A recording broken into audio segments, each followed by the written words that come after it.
الحمدللہ الحمدللہ وکفا والسلام علی عبادہ الذین اصطفی اما بعد فاعوذ باللہ من الشیطان الرجیم بسم اللہ الرحمن الرحیم الہاکم التکاثر حتی زرتم المقابر کو میں نے خطبے میں پڑھا ہے۔ یہ وہ آیات ہیں کہ اکثر عامت المسلمین، عام لوگ نمازوں میں اس صورت کو یا ان آخری صورتوں کو پڑھتے رہتے ہیں۔ اصل تو نماز کا مزہ اور لطف اور نماز کا صحیح فائدہ تو تبھی ہوتا ہے کہ جب نماز دھیان اور اسی توجہ نماز کے بارے میں اللہ تعالیٰ فرماتے ہیں قد افلح المؤمنون، تحقیق فلاح پا گئے وہ ایمان والے، الذین هم فی صلاتهم خاشعون، جو اپنی نمازوں میں خشوع اختیار کرتے ہیں۔ اور خشوع جسم نہیں بلکہ دل بھی اللہ تعالیٰ کی طرف متوجہ ہوتا ہے، اس کی عظمت کو سامنے رکھ کر اور اللہ کی طرف متوجہ ہو کر توجہ اللہ کے ساتھ جو نماز پڑھی جاتی ہے وہ انسان کو، ایمان والے کو فلاح نصیب کرتی ہے۔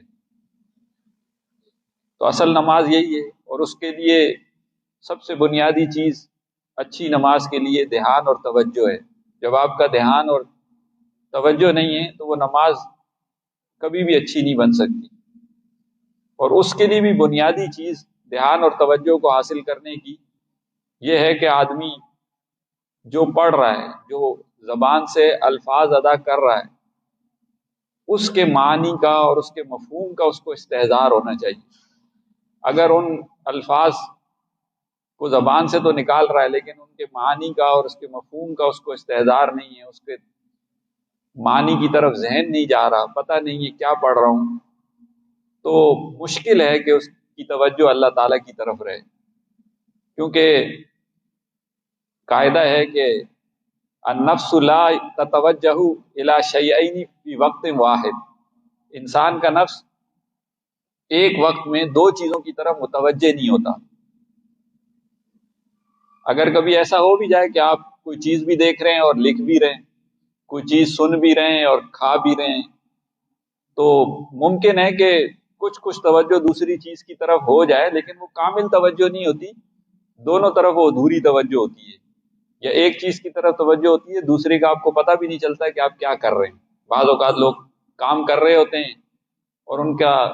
مشق اور مہارت اتنی ہو جاتی ہے کہ وہ ہاتھوں کو چلا بھی رہے ہوتے ہیں لیکن دیکھ کہیں اور رہے ہوتے ہیں، توجہ کہیں اور ہوتی ہے، دوسرا کام کی طرف مہارت اور مشق کی وجہ سے وہ کام ہو رہا ہوتا ہے لیکن توجہ نہیں ہوتی اس طرف۔ تو انسان کا نفس ایک وقت کے اندر دو چیزوں کی طرف کامل طور پر، مکمل طور پر متوجہ ہو ہی نہیں سکتا۔ اس کو انسان کو اللہ تعالیٰ نے ڈیزائن ہی ایسا کیا ہے، اس کا نفس رکھا ہی ایسا ہے کہ اس کی توجہ کامل طور پر جب ایک طرف ہو جاتی ہے تو دوسری طرف نہیں ہو سکتی۔ تو نماز میں بھی جب ایک طرف آپ کامل توجہ بنا لیں گے، اور کامل توجہ کے جو اسباب ہیں، جو اختیاری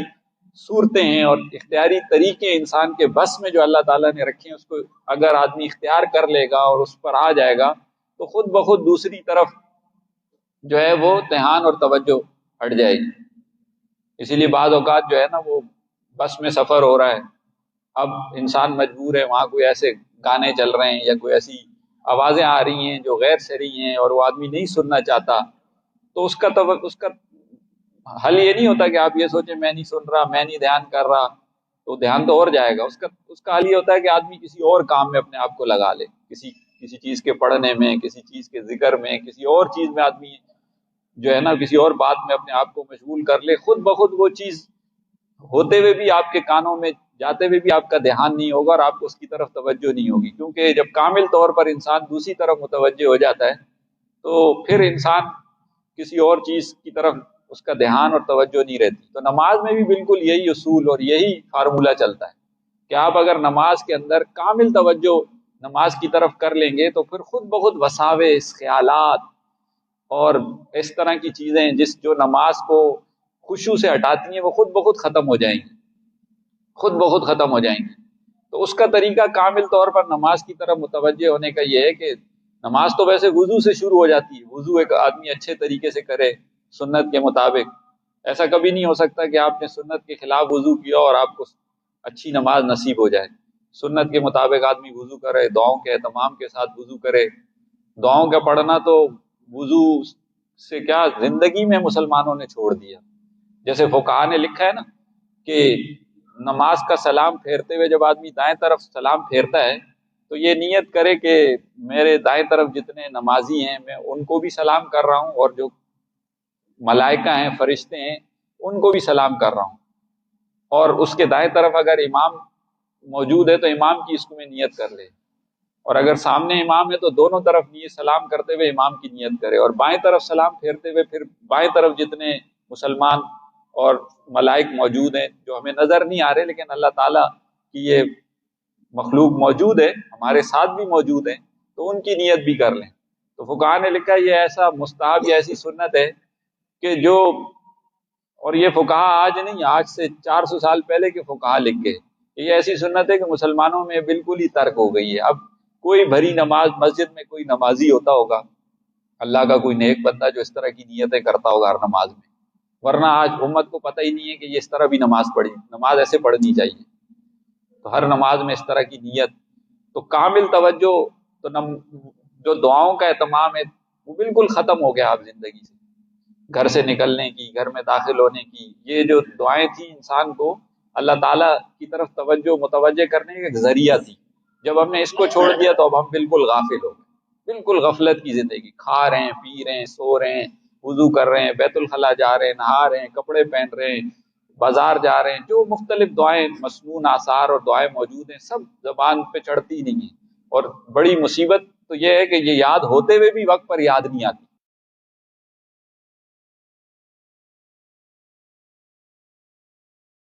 باب اور اختیاری چیزیں اللہ تعالیٰ کے حبیب نے یا ہمارے علماء نے قرآن و سنت سے آسانی کے لیے منتخب کر کے ہمیں بتائی ہیں، وہ اب ہم اس سے بالکل دور چلے گئے ہیں۔ تو ان میں سے ایک طریقہ یہ ہے نماز کے اندر کامل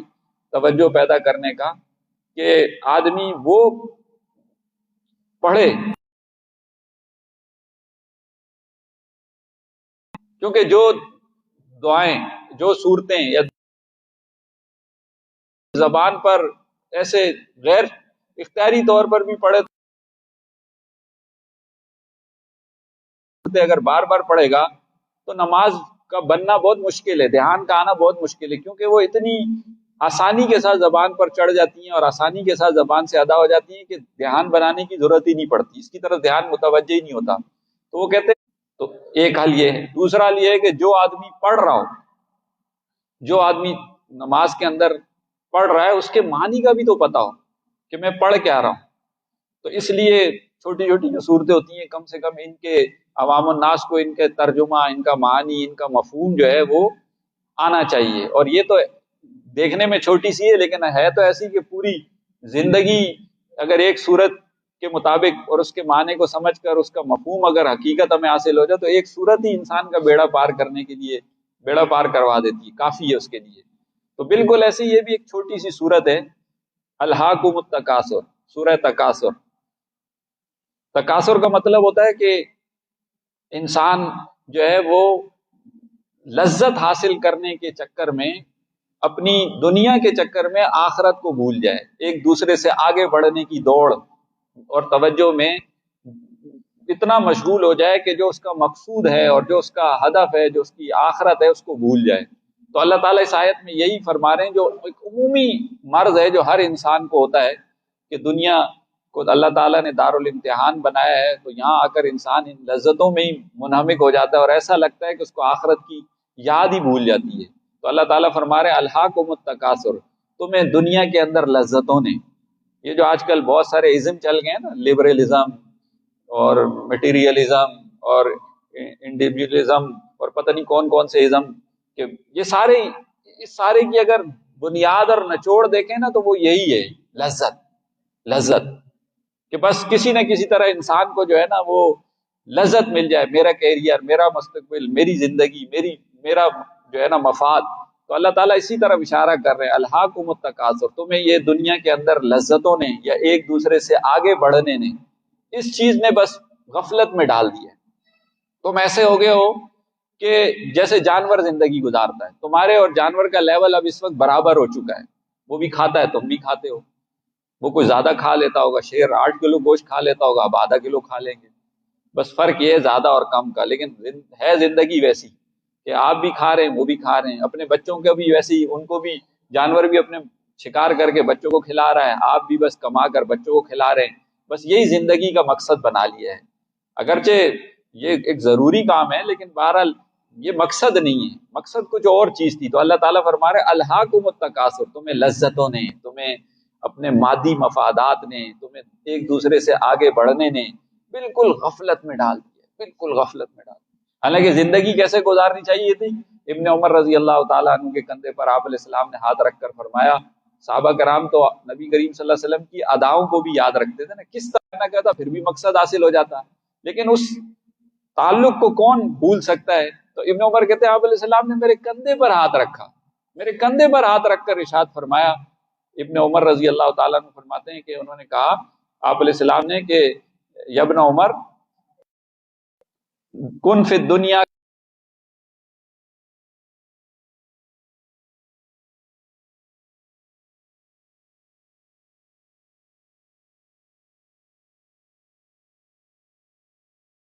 یا راہ چلتا راہی ہوتا ہے نا، تھوڑی دیر دل کے اندر ٹھنڈ پیدا کر دیتا ہے۔ یہ کافر اور ایمان والی کی زندگی میں ایک بنیادی فرق ہے، ایک بنیادی مایوسی نہیں پیدا ہونے دیتا۔ ایک آدمی پیدا غربت میں ہوا، ساری زندگی غربت میں گزر گئی، لیکن ایمان اس کا اگر کامل تھا تو اس کو مایوسی کبھی نہیں ہوگی۔ وہ یہ نہیں کہہ سکتا جی میں فلاں امیر آدمی کے گھر میں کیوں نہیں اللہ نے مجھے پیدا کیا،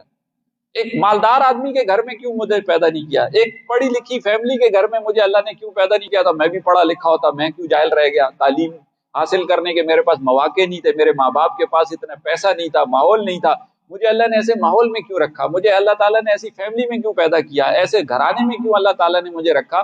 کہ میں ترقی نہیں کر سکا، میں مال نہیں کما سکا، میں کچھ علم نہیں پڑھ نہیں سکا، کچھ بھی کہہ سکتے ہیں۔ یہ مایوسی مسلمان کو نہیں ہو سکتی کیونکہ اس کو پتہ ہے کن فی الدنیا کا انا کا غریب، یہ مسافر خانہ ہے بھائی، یہ مقصود نہیں ہے، یہ ٹیسٹ کی جگہ ہے، یہ عارضی زندگی کی جگہ ہے، یہ ہمیشہ ہمیشہ رہنے والی زندگی کی جگہ نہیں ہے، یہ آخرت نہیں ہے، یہ دنیا ہے۔ یہاں اللہ تعالیٰ نے آپ کو امتحان میں رکھا ہے، آپ کا امتحان غربت کے ساتھ ہے، آپ کا امتحان بیماری کے ساتھ ہے، آپ کا امتحان صبر کے ساتھ ہے۔ آپ کو اللہ تعالیٰ دیکھنا چاہتے ہیں میرا بندہ کتنا صبر کرتا ہے، کتنی غربت کے باوجود میرا شکر ادا کرتا ہے، بیماری کے باوجود میرے ساتھ شکوہ شکایت نہیں کرتا۔ کسی کا امتحان اللہ تعالیٰ مالداری کے ساتھ لے رہے ہیں، کتنا مالداری میں میری نعمتوں کا شکر ادا کرتا ہے، ان کا حق ادا کرتا ہے۔ صحت کے ساتھ کسی کا امتحان ہے، کسی کا عزت اور مقام اور مرتبہ دنیا میں دے کر اللہ نے اس کا امتحان لے رہے ہیں، کسی کو عہدہ منصب دے کر اس کا امتحان لے رہے ہیں۔ تو مسلمان کو پتا ہوتا ہے یہ دنیا مسافر خانہ ہے، مقصد نہیں ہے، راہ چلتا مسافر کی طرح ہم لوگ ہیں۔ یہاں میں چھوٹے خاندان میں پیدا ہو گیا، بڑے میں ہو گیا، مالدار بن گیا یا نہیں بنا، بیمار رہا یا صحت مند رہا، خوشی میں رہا یا غمی میں رہا، یہ مقصود ہے نہیں، یہ تو ایک ٹیسٹ کی جگہ ہے، ایک امتحان خانہ ہے، امتحان کی جگہ ہے۔ تو یہاں تو اگر میں جس طرح بھی پیدا ہو گیا وہ تو میں امتحان میں ہوں، میرا امتحان ہو رہا ہے۔ اصل تو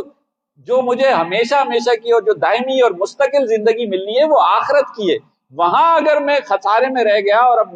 میرے اختیار کے باوجود مجھے خسارہ ہو گیا، پھر میں شکایت کر سکتا ہوں کہ مجھے کیوں جہنم میں ڈالا گیا، مجھے کیوں نقصان میں ڈالا گیا۔ وہاں تو بندے کے اعمال کے اوپر فیصلہ ہوگا، اور اس اعمال کا جو دنیا میں کر کے گیا اس کے مطابق وما ربک بظلام، تمہارا رب جو ہے نا بندوں پر ظلم کرنے والا نہیں ہے۔ تو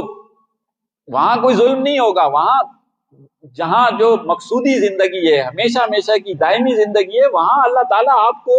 آپ کے عمل کے مطابق بالکل صحیح، وہاں شکایت کا موقع ہی نہیں دیں گے اللہ تعالیٰ، اور یہاں شکایت کرنے کا موقع ہے نہیں کیونکہ یہ جگہ ہے نہیں۔ تو ہم جب اس کو مستقل اور دائمی زندگی سمجھ کر اور لمبی لمبی خواہشات کے ساتھ زندگی گزار رہے ہوتے ہیں، تو پھر ہمیں اگر کچھ دنیا میں نقصان یا مفاد نہیں مل رہا ہوتا اور وہ غیر اختیاری طور پر آ جاتا ہے تو پھر شکایت اور شکوہ۔ اور کافر کو یہ ہوتا ہے،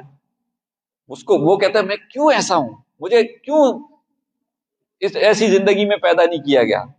تو یہ مسلمان کی زندگی کے اندر ایک بہت بڑا ایک مثبت پہلو ہے کہ وہ کبھی مایوس نہیں ہوتا. لا تیأسوا من روح اللہ، اللہ تعالیٰ کی جو امید ہے، رحمت ہے، اس سے کافر لوگ ہی صرف جو ہے نا الا القوم الکافر، کافر لوگ ہی مایوس ہوتے ہیں. تو بہرحال یہ سورت میں بھی یہی ایک فلسفہ بیان کیا گیا اور یہی ایک خلاصہ ذکر کیا گیا، الہاکم التکاثر. یہ پڑھتے ہی نماز میں ہمارے دماغ پر ایک چوٹ لگنی چاہیے، میں کیا کر رہا ہوں، تکاثر والی زندگی تو نہیں گزار رہا، صرف لذتوں کے پیچھے تو نہیں جا رہا، صرف دنیا کو مقصد تو نہیں بنایا، میں کر کیا رہا ہوں. تو اللہ تعالیٰ فرما رہے ہیں الہاکم التکاثر حتی زرتم المقابر. یہ چلتا رہے گا، یہ چلتا رہے گا یہاں تک کہ تم قبروں کو دیکھ لو گے. موت آ جائے گی، موت سے پہلے حتمی فیصلہ نہیں ہونا، آزمائش، یاد دہانیاں. یہ سفید بال بھی یاد دہانی ہے، نذیر ہے، بتاتے ہیں ہر چیز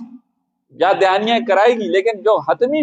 نتیجہ ہے، انجام ہے، وہ موت ہے، قبر ہے. وہاں تک تم جاؤ گے حتی زرتم المقابر، یہاں تک کہ تم اب قبرستان کو دیکھ لو گے، قبروں کو دیکھ لو گے، خود صاحب قبر بن جاؤ گے، خود قبر میں چلے جاؤ گے. تو یہ اللہ تعالیٰ بتا رہے ہیں الہاکم التکاثر حتی زرتم المقابر کلا سوف تعلمون ثم کلا سوف تعلمون کلا لو تعلمون علم الیقین. انتہائی تاکید کے ساتھ بار بار تم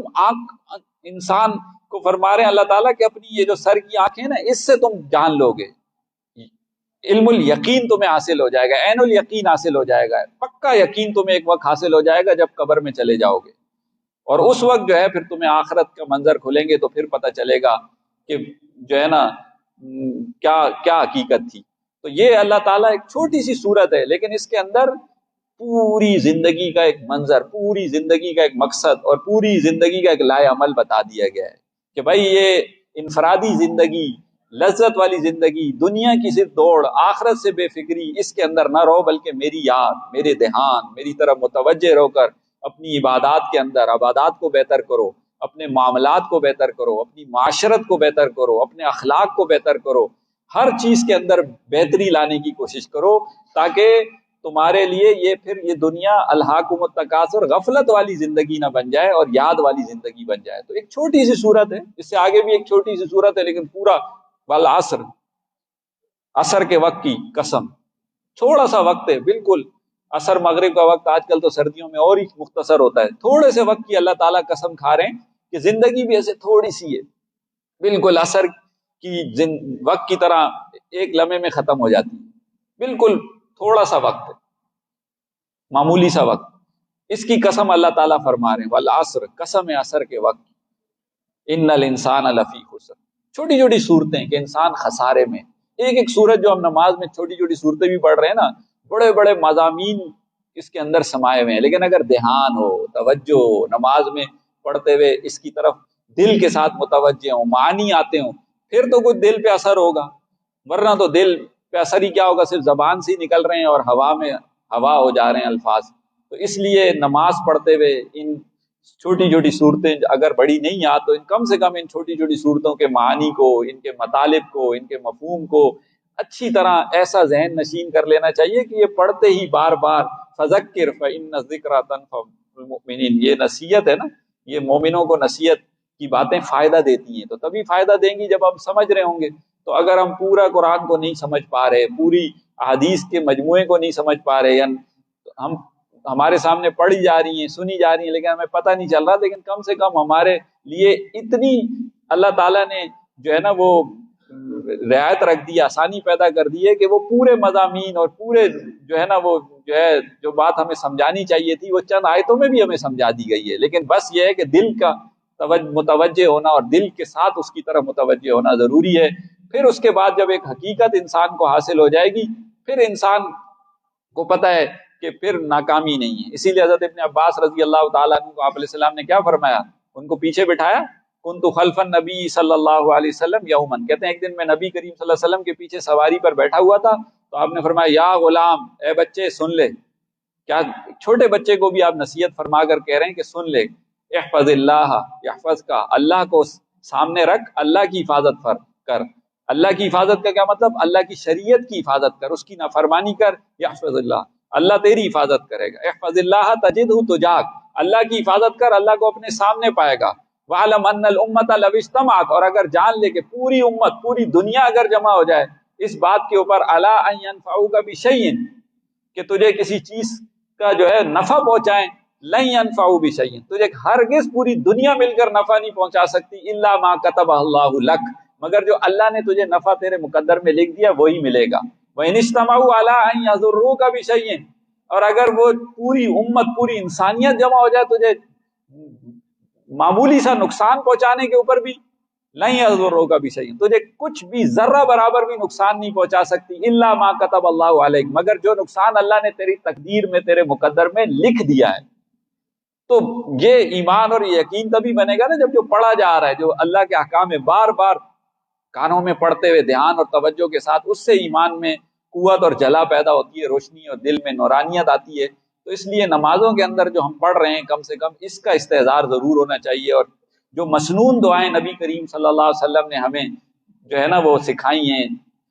زندگی کے مختلف اوقات میں، وہ 20-25 کام ہے جو ہم روزانہ کرتے ہیں، بس وہی مخصوص دعائیں ہیں، باقی تو کبھی کبھار کرتے ہیں۔ وہ 20-25 کام جو ہے انہی کی 20-25 دعائیں، ان کے معانی یاد ہوں، اس کا مفہوم پتہ ہو، پڑھتے ہوئے دھیان آ جائے، جو ہے نا وہ گھر سے نکلتے ہوئے کیا پڑھنا ہے، گھر میں داخل ہوتے ہوئے کیا پڑھنا ہے، کیا کرنا ہے کیا نہیں کرنا، تو اس صورت میں پھر ہمارا جو ہے نا دنیا بھی جو ہے نا وہ دین بن جاتی ہے۔ اسی لیے آپ علیہ السلام نے 2 جملے فرمائے، انما الاعمال بالنیات وانما لکل امرئ ما نوی۔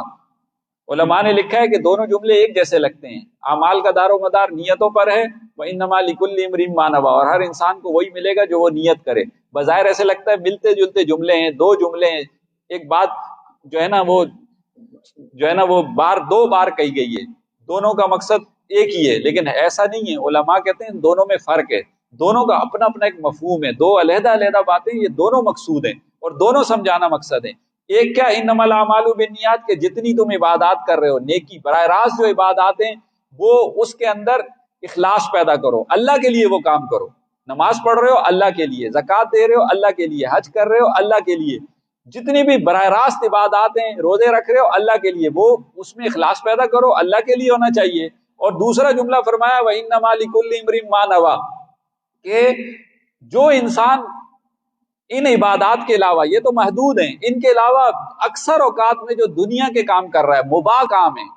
جن کا شریعت نے جو ہمیں اپنی ذاتی جسمانی گھریلو معاشی تقاضوں کی وجہ سے وہ کام دینے، کاروبار پر جانا ہے، گھر سے نکلنا ہے، گھر سے پہننا ہے، گاڑی میں بیٹھنا ہے، گاڑی سے اترنا ہے، مختلف کام ہیں جو ہم صبح شام کر رہے ہیں، ان کے بارے میں بھی آپ علیہ السلام فرما گئے ہیں اگرچہ یہ براہ راست عبادت نہیں ہے، براہ راست یہ کام عبادت نہیں ہے، لیکن اگر آپ ان کاموں کو بھی